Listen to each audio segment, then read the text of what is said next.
Hey Sis, it's a weekly shakedown of the binary walls around us. Breaking it out and building a bridge. Checking our biases with empathy and humility and questioning the status quo. It's about building allyship that is intentional and confident. In a recent mom-to-mom conversation, I was able to connect with Megan Kay. Her daughter started showing signs of being gender creative around the age of 3 years old, and has since socially transitioned within the last year, so around the age of 6, turning 7. She's now in grade 2, and in this conversation, I had the opportunity to talk to Megan a little bit about their gender journey thus far and their experiences within the education system and the healthcare system here in Nova Scotia. She is a very loving, very bright child, and she's very focused on humans and emotion and that side of thing, whereas my other guy is very logic and Spock-like. So they're opposites, but they work well together. Between the time that Brianna started expressing her gender creativity around the age of 3 and then coming out to her parents, Megan noticed that Brianna was becoming a little bit quieter and more introverted. She was more like when you described how Dylan was when he was like, hoodie up, don't want to be seen. She was like that before she came out, basically, or affirmed her gender. She was very afraid, actually. What her peers thought of her was really important to her. How old was you then? Like when you felt like that light was kind of going out, you saw hoodies coming on. And yeah. She was really kind of reserved and not as cheerful and very negative. And though I do think that she has some anxiety and it plays into that. Whether that comes from like not knowing how to express who she is yet or where that came from. She still has that. But during that time, I'd say it was most of grade 1, sometime around just a little after grade 1. So she was 6 and a bit. Her light had kind of gone out, and I feel like a few people even noticed this. And over time, I mean, she had told us when she was smaller, like when she was probably 3, she started saying that she felt like a girl inside, and that she felt like a girl inside, but had what she felt like were different body parts or something. But we were just kind of, like she was also very feminine. We weren't totally sure what that meant to her. Mm-hmm. So we were kind of waiting and, letting her guide herself, but also being very supportive. And then she always played with girls. And then eventually, when we saw this change in her, and she always tells me everything at bedtime because she doesn't want to go to sleep. So I was laying down with her and we had a conversation, and she was very afraid, actually. What her peers thought of her was really important to her. So let's talk about the importance of school and how they can support a child who is exploring their gender identity, and how they can help combat the stigma around gender normativity and basically around the pressure to conform from primary onwards. So school is huge because that's where, they really can tell what people want for their identity to be versus who they really feel like. And I feel like she was really noticing this difference. And so she had all girl friends, and she only ever wanted to play with girls, and she talked about that a lot. And she kept saying that she felt like a girl inside. And I was trying to get more out of her because I noticed that she was shut down more. And then we had a conversation, and she was able to articulate that she felt like a girl inside, but a boy on the outside. But this time she took a step further and said, and my friends don't see that. So they don't see me for like who I am. And so, and kids my friends don't always want to play with a boy. She knew very well that, your gender is about how you feel inside. It's not a physical thing. And so we taught that very young for lots of reasons, which I felt really good about after she came out, because I realized like I had opened up a pathway for her really early to be herself. So that was, I felt comforted that we'd done some good things early on. And she was scared. She was really scared.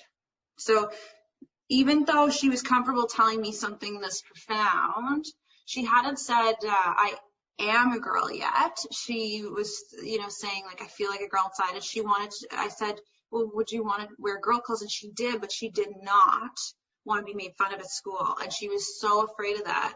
And when I reached out to the teacher, and this is where the school really came in, she was so incredible. She, that day, sat down and had a circle talk, led the kids through a talk about gender, but in a way that they really came up with it themselves. And I thought that was really important. But she really asked them a lot of questions and really made them think about what gender really was. And so in the end, they all were very, oh, well, there are no boy things and there are no girl things, and you should be whoever you want to be. And Bree shared that she wanted to wear girl clothes with the whole class and was so excited to share this. And so that really helped her. And then she just was like so bright and so excited. I'd never seen her so excited when I took her shopping. It was unbelievable. So I don't think that without the school, without that intervention, we would have been in a really dark place in March. It would have been really, really hard for her. And it would still be really hard for her because she wouldn't know that her friends would be accepting like they were. It was really such perfect synergy, wasn't it, that Brianna's teacher had reached out to us, and her classroom was one of the very few classes within HRM that participated in our inclusive reading event that happened on February 28th with the books It Feels Good to Be Yourself, I Am Jazz, Not Quite Narwhal. And so her taking that time to create that safe space as well, not just for Brianna to feel more comfortable about coming forward, but also to help prepare her peers to be able to support her in a really positive way. So Megan explained to me how Brianna's transition at school initially went really well with a supportive teacher. And then COVID hit, which took all children out of the classroom last winter for the remainder of the year.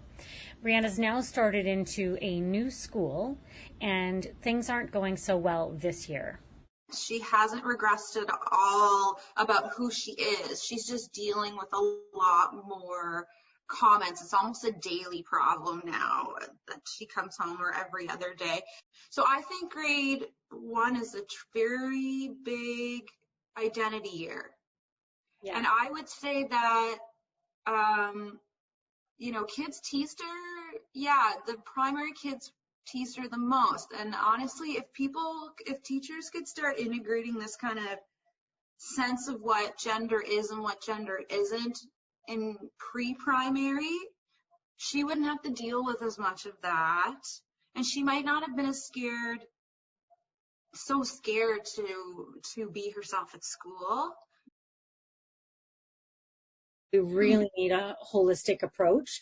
You can't just say, okay, well, we've got the wait list cut and we've got all this accessibility to trans-affirming healthcare, and then send our kids off to school every day that is not inclusive, where they're feeling like it's such a heteronormative, cisnormative setting, because they're not going to come out healthy, like with good mental health outcomes.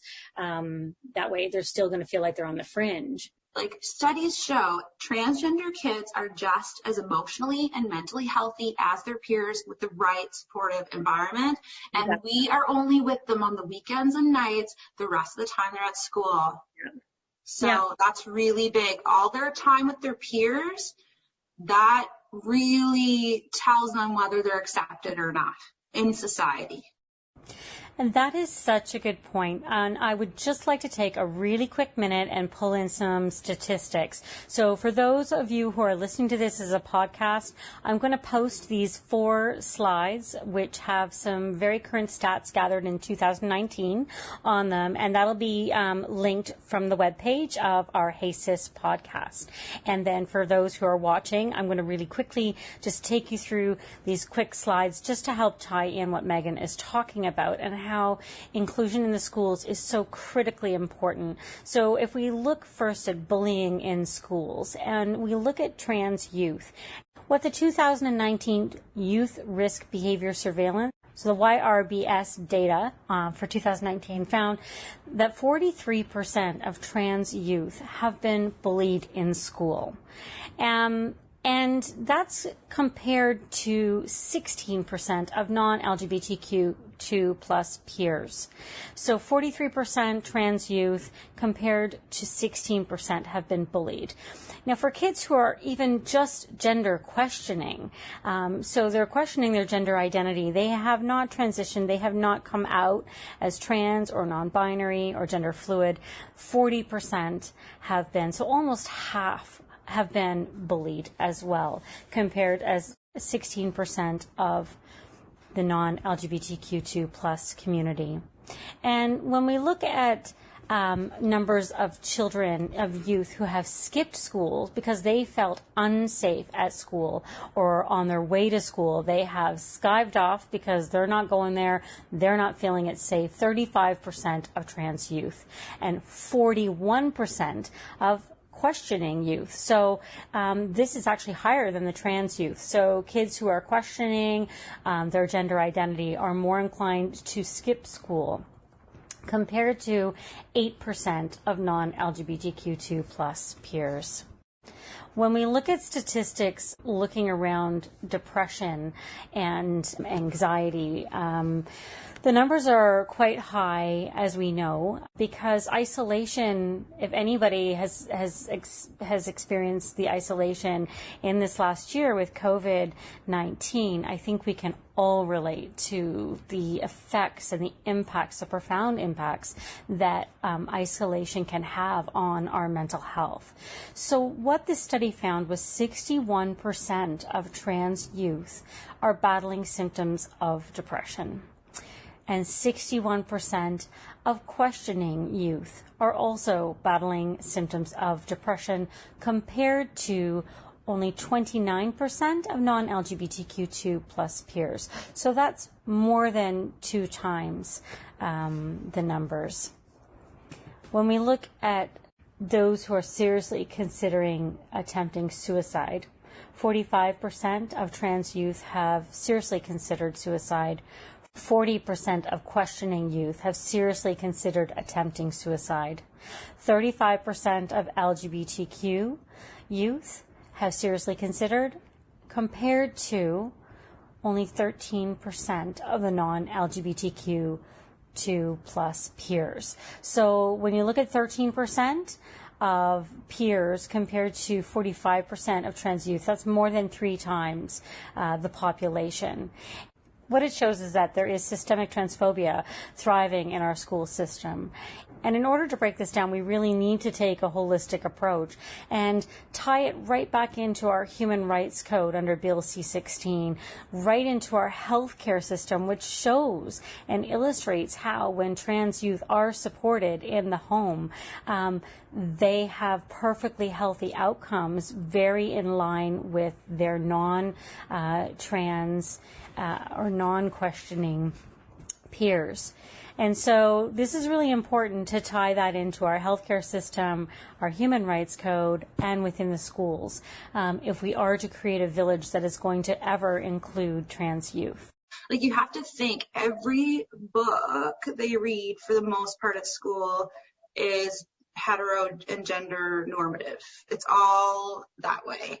So, and the only books that she's really gotten to read that weren't are specifically about being transgender. And I think that's I think another thing that teachers really could do to help is to try to find some books with some transgender people in them that are, transgender, like superheroes or something. It's not just about being a certain way, because it really does give the sense of other and different versus just, we're all just like you, and we all have aspirations and wants, and, my whole life isn't about being transgender. I just am transgender. It's part of me.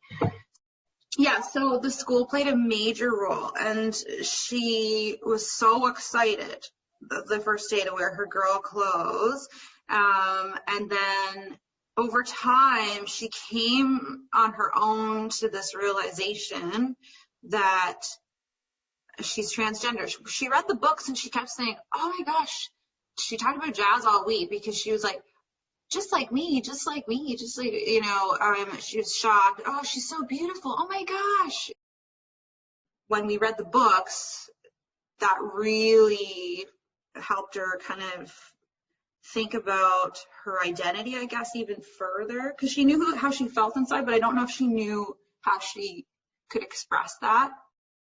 About a week after that, after reading the books, she was like, we were driving home from school, and she was like, I want to use the girls' bathroom at school. I want a girl's name, like, now. And she said, I have the transgender, which is really cute, really cute.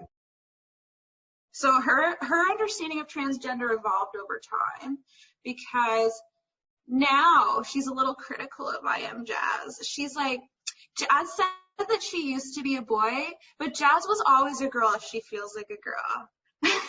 I used to think too that I was a boy before, and then I became a girl, but I was always a girl. She'll correct you in a lot of things. Wow, she is so wise, huh? So what was really great about our school was it was very small. It was not bureaucratic, and they knew all the kids really well. It was there were like 4 or 5 teachers in the whole building and no office. So when a decision was made, it was fast. There was no debating it. The teacher was like, Bree's a girl, she should use the girls' bathroom. So she talked to the teachers about it. They were like, yeah, of course. It wasn't even a thing. Don't assume that all the teachers in the next grade are, great allies. To be a great ally, you have to make a conscious effort. You can't just be not transphobic, right? Right. So Bree was in a smaller school last year, transitioned to a larger elementary school, and the teacher that she had last year gave a really good handover report to the teacher that she's having this year, and ensured that she was going to have a teacher that would be very supportive of her needs as a transgender girl in a new school. So that was really helpful. And then the teacher this year reached out to us in an email a couple of weeks before school started. And that made me feel a lot more comfortable, especially because a big barrier this year is that we can't go into the school and meet anyone face to face due to COVID. So I really appreciated her reaching out, and it gave me an opportunity to provide some more information and make sure that Bree was going to have a teacher that understood her experience as a transgender girl. She's quite proud to be transgender. So, she's been lovely, and she's let Bree share what she wants to share when she's ready. So it's good. Fast decision making, talking, like really thinking about the next school year ahead of time and having a conversation with a teacher, maybe thinking even about peers and peer relationships, and maybe who's having a hard time, and giving Bree a hard time, and working through that, maybe giving them a break or just doing some extra education around that. But I think if they're educating all the time, like we said, instead of making it a big deal with one particular component of healthy living, it would make it less, like you said, the divide. Talking early with the kids about well, what are boy things? What are girl things? You don't have to teach them all about transgender. You can just teach them about what gender isn't, and how it's about how you feel inside. And if they just know that core principle, I think they'll be more accepting. Don't be afraid to, don't be uncomfortable. Everybody's just like, we're all just trying to, we're all doing the daily grind here. We're all just trying to get through and, be happy individuals. You don't have to be afraid of people. Don't be afraid to say the wrong thing, and don't let that stop you from figuring it out and integrating things into your care. And just think about, if you have kids in your life, think about those kids, and if they were transgender, what you'd want for them, if that's what you need to get your head in the right space. Because once you're a parent of a transgender child, let me tell you, you get it. Like you're like immediately realizing like the types of things you need in place to really help your kid be safe, just to be safe. Mm-hmm. So like most of us don't have to think about our safety every day, but when you have a kid that's transgender, you have to think about that every day. Mm-hmm. Yeah. And every day when she comes home, I have to wonder, I don't ask her, but she'll come home and say, today was okay, but this person said that I wasn't a real girl. And that happens all the time. She did have one kid apologize to her after the I Am Jazz book. My guess is that the kid went home and was like, Mommy, like, this kid's lying at school. And the mom was like, oh, God. No, you have to apologize to that kid. But, again, they wouldn't be thinking that penis makes your gender. Mm-hmm. And vaginas make your gender. Your privates are who your gender is if we were teaching them properly. Exactly. It's so true. So it is about their safety. And I would say, yeah, okay, we're lucky that maybe Bree came out when she did, but whenever people come out, that's the right time for them. And so they have to be safe at every age to come out. And if even at this age, she's getting these types of like very phobic questions, I can't imagine at age 14, because kids are so sneaky then, right? It's not as blatant in your face.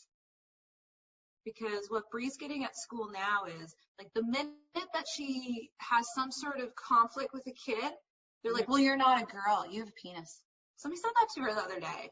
So, do you think then the teacher that you have this year, that Bree has this year, do you think that they're going to do some work around helping to combat the teasing that Bree's experiencing? And yeah, so I reached out. So having very tight communication with the teacher is really important, but it's so hard to know what the boundaries are. But I would say as far as teasing goes, it should be zero tolerance policy anyway, but especially when it can be harmful to a child. And it's, like Ben's just straight up, he's angry about it. He's like, transphobia, like he's like, this is transphobia and cannot stand. And I'm like, well, in a way it isn't. And when kids are being transphobic, it's a failure on the part of the adults around them.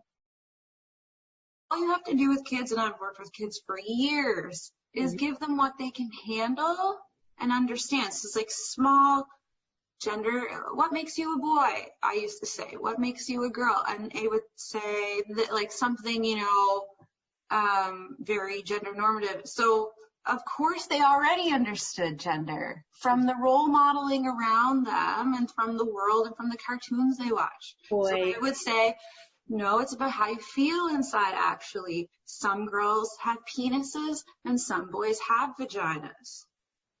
Why people are afraid to talk, I think people are like, I'm going to turn my kid transgender.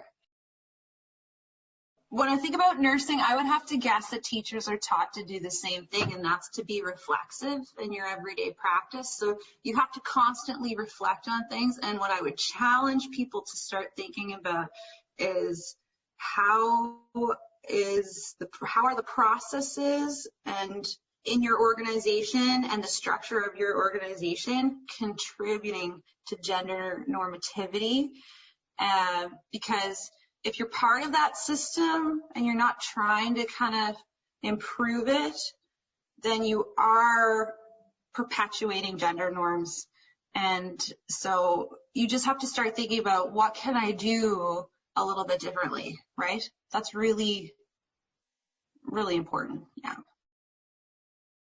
It takes reflection and insight. Like you said, not just about being trans, but just about, like you said, the integration of that. We're all very unique individuals. Yes. And how we define ourselves is, is very personal and worthy of respect. Like when we figured out Bree was transgender, all I did was celebrate her. I was very happy for her, and I tell that to parents all the time when they're looking for advice. I'm like, don't forget to celebrate your kid. Your kid doesn't have, your kid hasn't been in an accident or been hurt or have, a debilitating disease. They're still the same person they always were. They're just being more themselves, and they're unique. So it's like, exciting, not sad. Don't think of it just as sad. Right. And it deserves to be a forefront, I think, in the discussion of policymaking. So, Megan, with your journey so far as a parent supporting a very young trans daughter who has socially transitioned, what would be some of your advice from a healthcare perspective to parents of trans and gender diverse youth? I am a healthcare professional with a transgender child, so I bridge the parent healthcare professional gap. And I think it's really interesting how I become visible as a parent with a transgender child, because I feel like it's really given context to a lot of my coworkers as well. And everybody's been very supportive and excited for her. And I think I've found that her journey's been very beautiful to see. So I think that's been really interesting. I think healthcare professionals and teachers really get into this profession to help people, and I know that. And so it just takes a little bit of extra reflection about their practice. Megan, thank you so much. This is great. No problem. I always love connecting with other parents of trans and gender diverse kids. I just think our village is so important and so healthy, and nothing but great vibes and information comes out of it. So that was talking in conversation with Megan Kay about her daughter and their gender journey. If you have a story you want to share with us or connect with us for a conversation that will help break down the binary around us here in Nova Scotia or beyond, please connect with us at connect@simplygoodform.com. Have a great day, and remember, inclusion matters.